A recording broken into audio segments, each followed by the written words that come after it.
bench, like many benches here in Clissold Park and in parks across London, carries a little plaque, a tiny memorial placed by friends or family to someone who loved to spend time here.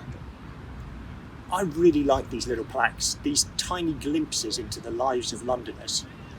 And they're a really good example of how we can show we care for and remember others through our built environment.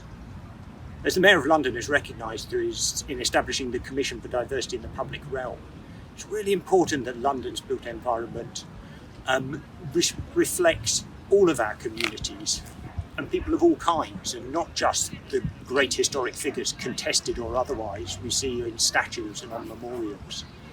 These plaques are a great example of how you can do that. But I think there's something else about them as well.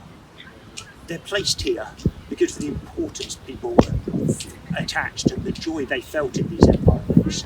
They're a great reminder of how the parks and green spaces help us care for ourselves in an urban environment. They provide the space we need to stop, to pause, to breathe, to think, to play, to move around, and as is the case on one of the other memorials in this park, to spot Spitfires, which is what the couple remembered there were doing when they first met.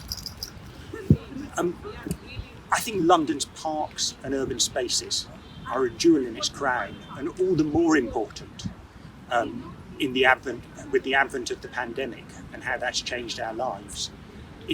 They help London to work on a human scale as well as a global metropolis. We need to take care of them just as they help us take care of ourselves.